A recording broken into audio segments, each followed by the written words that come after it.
तीसरे फेज की परीक्षा होने वाली है और आपने तो संकेत दे दिया है चौथे फेज को लेकर के भी। क्या कहेंगे सर, आपके कार्यकाल भी जो है अब समाप्त होने वाले हैं और इस बीच आपने इतनी नौकरियां दी आपके कार्यकाल में और अब तीसरा परीक्षा होने वाला है। हाँ, TRE 3 की परीक्षा जो होगी वो मार्च महीने में होगी। 7 मार्च से 17 मार्च होगी परीक्षा ये। और उसके बाद TRE 4 भी होना है, संभावित है, वो भी अगस्त महीने में होगा। सर, सप्लीमेंट्री रिजल्ट को लेकर के कई अभ्यर्थी जो हैं अभी भी मांग करते हैं, सड़कों पे भी उतर जाते हैं। देखिए, सप्लीमेंट्री रिजल्ट का जो भी मुद्दा है ये अधियाची विभाग पर निर्भर करता है। और अधियाची विभाग ने, जैसे शिक्षा विभाग और SC/ST विभाग, इन लोगों ने भी प्रारंभ में कहा था कि उनको सप्लीमेंट्री रिजल्ट चाहिए और उसी के आधार पर हम लोगों ने बताया कि हम लोग इसकी तैयारी कर रहे हैं। अब इसके बाद शिक्षा विभाग ने अपने कारणों से, और चूँकि SC/ST वेलफेयर डिपार्टमेंट का पूरा मामला जो था वो शिक्षा विभाग के साथ जुटा हुआ था, इसलिए इन दोनों विभागों ने बाद में मना कर दिया कि नहीं चाहिए। लेकिन हम लोगों ने EBC BC वेलफेयर डिपार्टमेंट का, क्योंकि उनको आवश्यकता बनी हुई थी, तो अपने आवश्यकता के हिसाब से उन्होंने अपने अनुरोध को बरकरार रखा और उनका हम लोगों ने पूरक परीक्षा दे दिया। अब परीक्षाफल दे दिया। अब है कि शिक्षा विभाग ने क्यों किया ऐसा, ये तो अधियाची विभाग का विवेकाधिकार है और वो वही बता पाएंगे कि ऐसा क्यों किया। लेकिन इतना तो तय है कि आप देखें कि जो TRE की जो एक संभावित तिथि थी अगस्त महीने में, तो आप इसको ये समझ लें कि TRE 3 को समझ लें जो आप मार्च में होगा, वो समझ लें एक तरह से कि जो आप मार्च में होगा वो समझ लें एक तरह से कि यह पूरक परीक्षा है। सर, TRE 3 की परीक्षा भी हो रही है। पिछली बार जब TRE 2 का रिजल्ट आया था तो BPSC ने रिकॉर्ड बनाया था, 7 दिनों के अंदर में रिजल्ट जारी कर दिया था। तो क्या इस बार मान सकते हैं कि होली से पहले जो है शिक्षकों को सौगात, शिक्षक अभ्यर्थियों को सौगात मिल जाएगा BPSC की तरफ से? देखिए, एक चीज़ मैं बता दूं पहले कि सप्लीमेंट्री एग्ज़ाम की तरह इसको इसलिए भी लेना है क्योंकि इसमें वही 2 विभाग सम्मिलित हैं, मतलब कि शिक्षा विभाग और SC/ST वेलफेयर डिपार्टमेंट, जिसने पूरक परीक्षा फल के लिए मना कर दिया। अब रही बात की रिज़ल्ट निकालने की, इसकी जो बात है, तो इस रिज़ल्ट में कोई सप्लीमेंट्री रिज़ल्ट का प्रावधान नहीं रखा गया। ये प्रारंभ से ही तीनों विभागों ने कह दिया कि अब हमें ज़रूरत नहीं है। स्वाभाविक भी है, अब जब इनके पास में ऑलरेडी जब 2 लाख से अधिक लोग नियुक्त हो चुके हैं सभी विभाग में, अपना वैकेंसी जो पहले बड़ी संख्या में थी वो समाप्त हो गई है, तो अब जो भी वैकेंसी है इसमें ये लोग अब सप्लीमेंट्री की व्यवस्था नहीं रखेंगे। उसके बदले में इन लोगों ने एग्ज़ाम ही एक नया कर लिया। पिछले बार हम लोगों ने TRE 2 जो था वो हम लोगों ने 7 दिसंबर से स्टार्ट किया था और इस बार हम लोग इसको 7 मार्च से कर रहे हैं। पिछले बार TRE 2 का जो परीक्षा फल जो था वो 22 दिसंबर से आना प्रारंभ हो गया। तो मैं उम्मीद करता हूं कि हम लोग फिर से इतिहास को दोहराएंगे। मतलब मान सकते हैं कि होली से पहले 22 या 24 मार्च के बीच प्रयास रहेगा। सर, आपके कार्यकाल में इतनी नौकरियां दी गई है, अब आप चूंकि अब आपका कार्यकाल जो है उस भी समाप्त होने वाला है, मैं जानना चाहूँगा सर आपका अनुभव कैसा रहा, क्योंकि इतने लाख शिक्षक अभ्यर्थियों जो कि बेरोजगार थे और नौकरी की मांग कर रहे थे। बिहार जो बेरोजगारी को लेकर के हमेशा बदनाम रहा है, लेकिन इतने लाख शिक्षकों को नौकरी दी गई, आपका अनुभव सर कैसा रहा इस चीज़ को?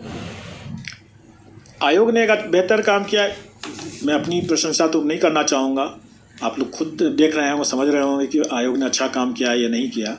मैं ये मानता हूँ कि हम लोगों ने एक काम किया, जो हमें दिया गया था टास्क, वो काम हम लोगों ने किया और बेहतर तरीके से किया और समय पर किया और पूरी पारदर्शिता बरतते हुए किया।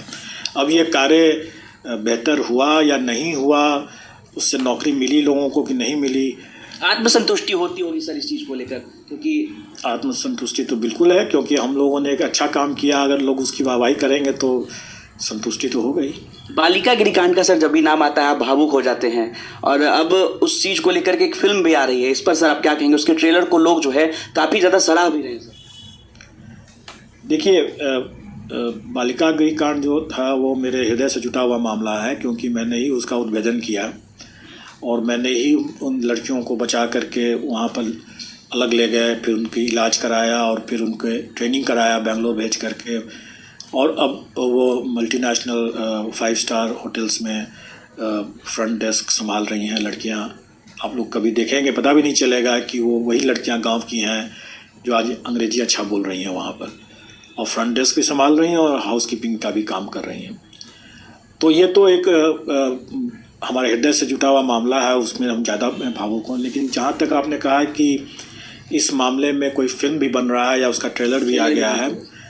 मैंने अभी देखा नहीं है वो ट्रेलर, और मुझे फिल्म बनाने के संबंध में किसी ने कोई संपर्क भी नहीं किया, तो मैं नहीं जानता हूँ कि उसके तथ्य जो हैं वो उसी बालिका गृहकांड से इंस्पायर्ड है या उससे मिलते जुलते हैं, या उसमें किसको हीरो बनाया किसको विलन बनाया, मैं नहीं जानता हूँ। सर इस कहानी को आपसे बेहतर कोई समझ नहीं सकता, तो उस फिल्म को आप देखेंगे उस कहानी को समझने के लिए कि उस फिल्म में क्या कहानी दिखाई गई है।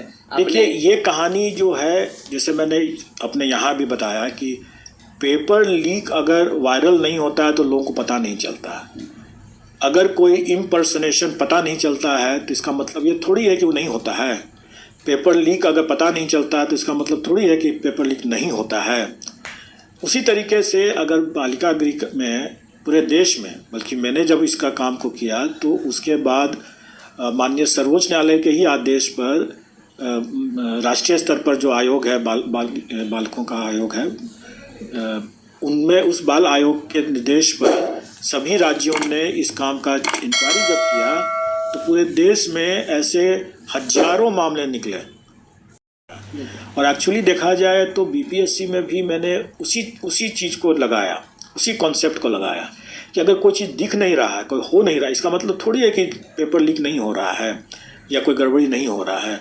इसीलिए मैंने यहाँ पर भी पारदर्शिता बरतने पर ज़्यादा एम्फेसाइज किया कि ज़्यादा से ज़्यादा पारदर्शिता रखें, क्योंकि अगर हम देखते हैं तो मेरे 2 आँखों से छूट भी सकता है, लेकिन अगर सभी दुनिया देखती है, अभ्यर्थी सब देखते हैं, तो उनकी तो नज़र हज़ार है, लाख है, तो देख सकते हैं, वो पता चल जाएगा हमें।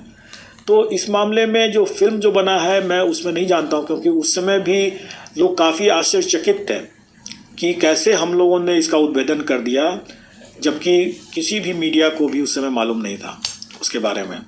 बल्कि उसमें जो आप लोग जानते भी होंगे कि जो आदमी जो मेन जो उसमें जो एक्यूज कल्प्रिट है, क्योंकि अब तो उनको सजा भी हो चुका है, वो मीडिया पर्सन ही है। मीडिया पर्सन ही है जो कि उसमें जो मेन एक्यूज हैं, जो किंग पिन थे वो उसके। लेकिन आप ये समझ लें कि हम लोगों ने जितना गोपनीयता करते हुए उस काम को किया, सारे के सारे लोग पकड़े गए, सारे के सारे लोग पकड़े गए।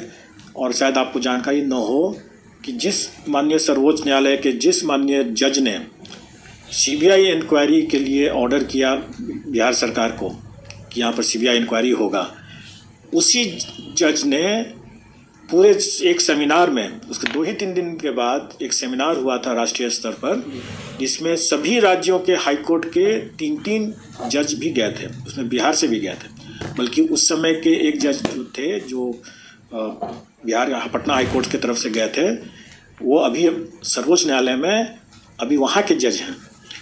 और उस समय जो सिटिंग जज थे सर्वोच्च न्यायालय के, उन्होंने उस पूरे सेमिनार में मेरी तारीफ़ किया, और उसका वीडियो है मेरे पास, उसकी तारीफ़ किया, और सभी लोगों ने वहाँ पर खड़े होकर के मेरे सम्मान में तालियां भी बजाया। सभी जज और सभी जो सीनियर ऑफिसर्स हैं, पुलिस के डीजीपीज थे, सेक्रेटरीज थे, उन्होंने किया है वीडियो मेरे पास।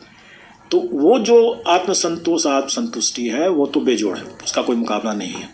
वो इसलिए भी है कि उन लड़कियों की जो स्थिति थी, उस स्थिति को अगर मैं नहीं अगर ये काम करता तो वर्षों से वो चला आ रहा था। हो सकता था कि अभी भी और भी हो सकता था कि और भी कई वर्ष तक चलता रह सकता था, किसी को पता नहीं चलता। क्योंकि जब रक्षक ही जब भक्षक हो जाए, जो शेल्टर होम ही चलाने वाला ही आदमी अगर वो भक्षक हो जाए, तो फिर तो बड़ा मुश्किल है। और इसीलिए मैं समझता हूँ कि शायद जो फिल्म भी जो बना है वो रक्षक या भक्षक इस तरह का ही शायद उसका शीर्षक है। जी बिल्कुल।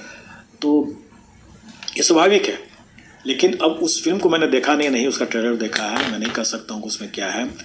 लेकिन इतना तय है कि जो उसमें शायद मीडिया मुझे क्रेडिट दे चाहे न दे, जो उसमें जो आत्मसंतुष्टि है उसका मुकाबला नहीं। बिल्कुल। देखिए, बीपीएससी शिक्षक भर्ती फेज 3 से लेकर बालिका गृह कांड तक की जो अनसुनी कहानी है वो हमारे साथ बीपीएससी के चेयरमैन अतुल प्रसाद सर साझा कर रहे थे अपने कार्यकाल की समाप्ति की ओर। और इन्होंने आत्मसंतुष्टि बताया, कहा है कि जिस तरीके से लाखों युवाओं को नौकरी दी गई उसको लेकर इनके मन में आत्मसंतुष्टि है। अनिकेत कुमार, बिहार तक, पटना। दोस्तों, ये थे अतुल सर जो कि अपनी बातों को रख रहे थे। उन्होंने स्पष्ट रूप से यहाँ पे ये बात कही कि भाई सप्लीमेंट्री रिजल्ट का प्रावधान जो है आगे नहीं रखा जाएगा, लेकिन अगर TRE 2 में शिक्षक अभ्यर्थी इसकी मांग कर रहे हैं तो पटना हाई कोर्ट का फैसला निर्णायक होगा। जो भी फैसला लेगा वो उसके आधार पे अब आगे की प्रक्रिया चलेगी। लेकिन TRE 3 को लेकर खूब बोले और कहे कि TRE 3 जो है वो आ रही है। दोस्तों इस वीडियो में इतना ही। धन्यवाद दोस्तों। जय हिंद, जय भारत।